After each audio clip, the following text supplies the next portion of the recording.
Mm-hmm. Mm-hmm.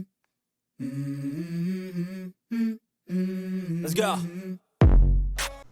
Hello, Blitzers, and welcome back to the Buckeye Blitz podcast. I'm your host, Chad Stryker. Thank you for taking some time today listening to all things Buckeye football. It's a great day in Buckeye football world for us football fanatics as we've completed the first week of spring practice, both Tuesday and Thursday. Tomorrow there's a scrimmage. I'll update you on that as I have more information and tell you kind of what we saw, what we think, and what's going on. But thank you again for taking some time and spending a few minutes with us today. If you could, please hit that like button. It's definitely helping with our search related content related to Buckeye football and surfacing us towards the top of other Buckeye football related podcasts. So appreciate it. Thank you. You guys have been awesome, and we just continue to grow. And I'm forever thankful for that because this is just something I do for fun and it's a hobby. So thank you again. Um, just a quick note to let you guys know, I have now created a Facebook page that you can follow. It's a business page. It's called _Buckeye Blitz. If you'd like to check that out, we are on Facebook. I'll be dropping content. I'll be using it for a few live sessions as I'm able to, and I'm hoping, like I said, to do that at the spring game. So take a look. Thank you. We appreciate it. We're also on YouTube and Twitter. Most of you have probably been finding me on YouTube, so I do appreciate all of you for helping us with this adventure we call podcasting. So we did have our second official spring practice yesterday, Thursday, here in the spring for 2023. So I'll be kind of giving you a rundown of what I saw. There will be a scrimmage tomorrow, Saturday. I'll plan on trying to do an update of that sometime tomorrow or Sunday, a brief 2, 3, 4 minute podcast about it. OSU's spring break is next week, so I'll probably do one podcast next week, just a kind of a mailbag Q&A Tuesday, and then I'll kind of take a breather too for Buckeye Friday, and then come back the following week with more content. They are going to have 3 practices per week. So if you're keeping track at home or you're just interested, it'll be March 23rd, 25th, 28th, and 30th. Then April 1st, 3rd, 5th, 7th, 10th, 12th, and 14th, leading right up to April 15th, which is the spring game. And we are at 159 days from today. We will be playing that team up north. So strap on your helmets, folks. We are headed that direction. So one thing I did want to mention, and I've talked about on other podcasts, and I even think I had it on my website for a little bit. I had a visitation planned to go to West Holmes High School to visit with Sam Williams-Dixon, who is an Ohio State recruit. And he is transferring to Pickerington North High School. So I'm not going to be able to go to Pickerington North based on where, just timing and where I live. So I'm going to cancel that trip to West Holmes. I'm going to try and find another recruit that I could go see. And, I don't do a ton of the recruiting stuff. There's a ton of Buckeye podcasters that do that, Jeremy Birmingham and others. I'm a little disappointed that I don't get to do that. I have a lot of family that went to West Holmes and are from the area, so was looking forward to that. But we'll come up with something else. Now, as promised, an update on the second spring practice and kind of what it delivered to us. First, the offense versus the defense in tug of war, like actual tug of war, pretty big rope. One of the things I found interesting is the tight ends defeated the linebackers in a tug of war, which I was a little bit surprised about, but I do know that, obviously Tommy and others probably weren't doing the tug of war, so, who knows what that really looked like. We'll talk about McCord versus Brown, day 2. So what I saw, and this isn't any big earth-shattering news, but I watched about a dozen throws, mostly slants, some post routes, some out routes.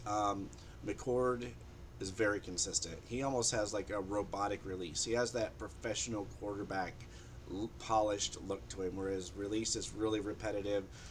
The ball comes out very smooth, uh, and his mechanics are really, honestly, almost flawless at this point, year three in the program. Devin Brown had a couple of low throws. I saw one of the receivers make a diving catch. When he's in his rhythm, the ball does pop. I did see him miss, high on a couple of the slant routes. I saw Jaden Ballard go up and grab one. Obviously we're picking nits here with, they're throwing against air. There's no pressure, in their face. It's not even 7-on-7. There's no pads, anything. But that's what I saw. Just for a mental note for you guys. Tristan Gebbia throws the ball really well. I saw him, throw, I don't know, 8 or 10 balls, and at this point, like, he looks like he could be a game manager if you got into a really really bad situation, um, or late in games you just need to give your guys a rest. I think he could handle the duties, at least throwing against air. So he has been playing Division One college football for a while. He played at Nebraska and Oregon State, so he has seen some Division One competition. So um, that said, when you listen and look and kind of get a feel for what's going on with McCord and Brown, everything we've talked about holds true. Brown is mobile, and looks the part, looks very fluid, moving around. McCord not immobile, but great, just a pure passer. Looks great, and McCord looks confident. Like he's not pressing. He's just in his zone, and not worrying about anything. And honestly, it just seems kind of natural. So I know this is going to go all the way to fall camp. Um, I like what both quarterbacks are saying to the media. I will go on record and say this: I don't think Devin Brown will transfer, even if McCord gets the job, because look, at Ohio State, if you're the quarterback, like Dwayne Haskins, in all sincerity, if McCord has a fantastic year, and how I don't know how you couldn't with the talent around him, he could be one and done and off to the NFL. So, um, you know, food for thought. But right now, like if I had to go into a game tomorrow, I would probably choose Kyle McCord, just based off what I've seen with the throws. Offensive line, Zen Mahalski was going first at right tackle again. So it looks like they're really trying to get him into that role. Tegra Shabola looks good though. I mean, he's a big guy. He definitely. I know they had him at guard last year, but he's long, and he looks like a tackle now. He's 6'4", 6'5". He definitely has the wingspan. I think he can do it without an issue. Beyond that, at center, Hinsman was out first with the first team reps. So Carson Hinsman, as we talked about, second year player, and Vic Cutler, they were definitely splitting reps. There was no, I don't have a lot of clarity there. I would just say that Hinsman was like out first with the centers and that part of the team. The offensive linemen have been running a lot more. That's one of the things I did notice. I did see a drill where the linemen like fire off real low and then hit the sled or the pad briefly, then chase down the robot blocking dummy. It's probably partly conditioning, but I also think it's probably part of the gap running scheme. Getting off that initial block and getting down to the second level and maybe even the third level that Justin Fry likes to use. So we won't have as much of that stretch running game that was very Kevin Wilson that you've seen the last 4, 5, 6 years. Um, so they're definitely working on conditioning. Tuesday I saw they did a lot more sled work and power work, so maybe they're rotating, but I did think it was interesting that they were definitely working on the second and third level and getting off low. Uh, cool to see. Just a neat. It's a new drill that I haven't seen Ohio State do before. So Luke Montgomery, I just want to tell you, he jumps off the page with his athleticism. He looks the part. He looks like he fits in. He moved really well. He's athletic. He's he has the size for a true freshman who should be technically finishing his senior year. Like, he should be in the second half of his senior year in high school. He looks like a right tackle and definitely looks the part. I would say he's probably also the most athletic offensive lineman. Remember, he played basketball too. So, um, he and Donovan Jackson both look super athletic. So, kind of a neat thing. Again, I've talked about the jumbo package in some of my other podcasts. It wouldn't shock me if Luke Montgomery was in that jumbo package like Josh Fryer was last year. So, um, Donovan Jackson also appears to be the vocal leader of the offensive line. He really, really got after Vic Cutler a couple times today, and seems to be embracing that leader role. Like, not in a bad way, by the way, getting on Vic Cutler. He's just trying to coach him up and help him. Obviously, Vic Cutler coming from Louisiana Monroe, like, the jump to Ohio State is big. Um, and something else that we haven't talked about. Everybody's focused on Dallin Hayden and Evan Pryor and Mayan and Trey, and I watched Chip training him a little bit today, just 2 or 3 minutes, but he is a different animal. I hope they can find a way to use him. He explodes in some of those drills, and he's just built differently. He's like a 6'2" Mayan Williams. Like, he's probably one of those, like, mystery, I wonder players. Like, what could you do with him? I don't necessarily know that he has the top end speed, but his frame and his build reminds me of, like, Ezekiel Elliott when he was a freshman slash sophomore. He just has that. He's thick and powerful and explodes, and so kind of wonder, if there isn't some kind of role for him. I know they tried him returning kicks and stuff last year. I'm not really suggesting that. I just feel like there's got to be something for him. So um, we'll see. Next up on my list, I had Jaden Ballard.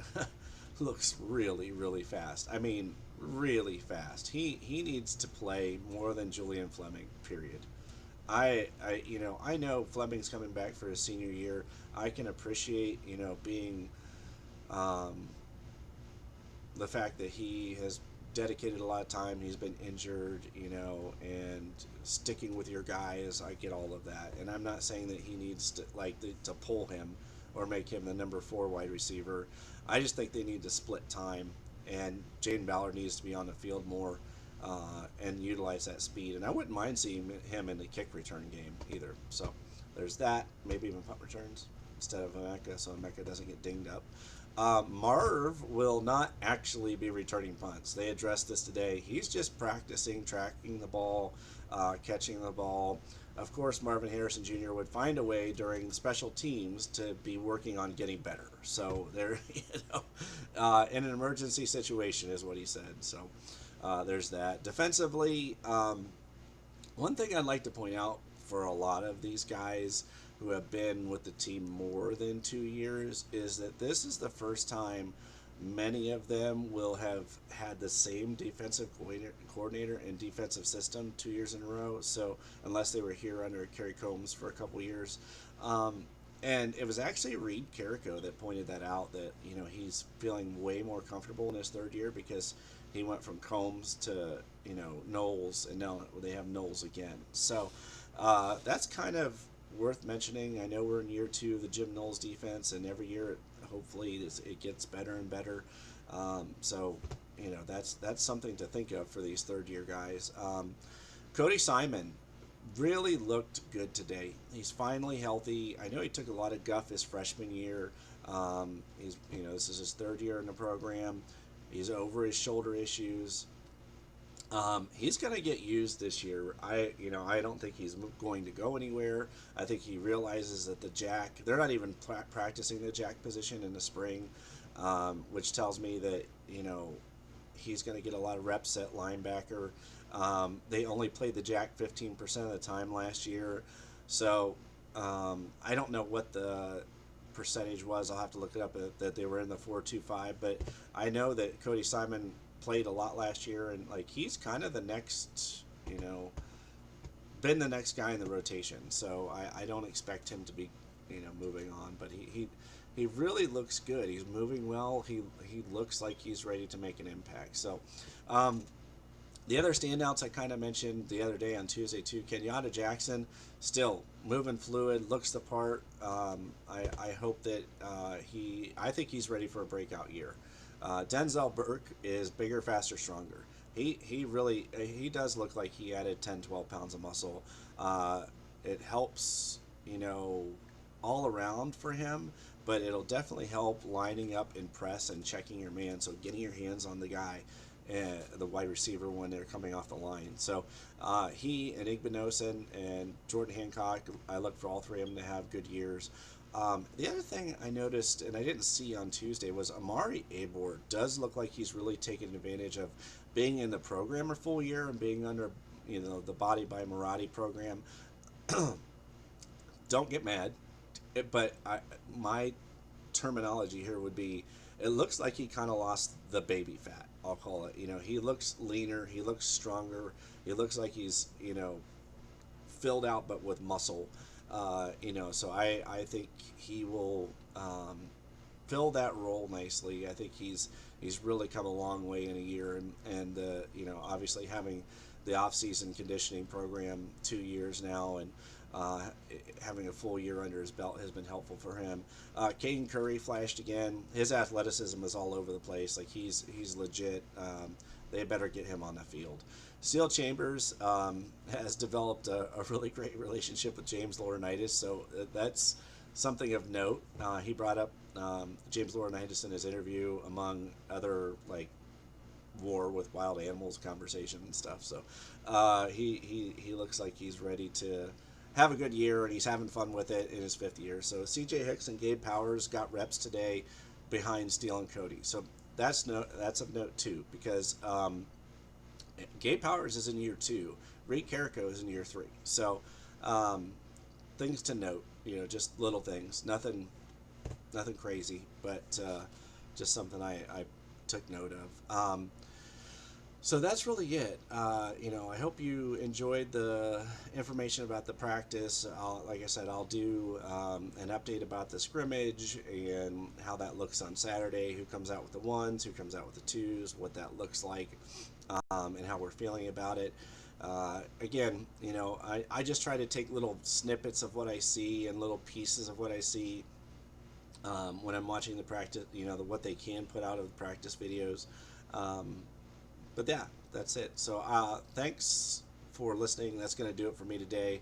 More to come. I'll keep an eye on things and let you know what I'm seeing, what I'm thinking, as we make our way through the spring practices all the way up through the spring game. Thanks for listening. I really hope you enjoyed the information. We'll have another podcast coming at you for the weekend, and then Q&A Tuesday. Until then, see ya and go Bucks.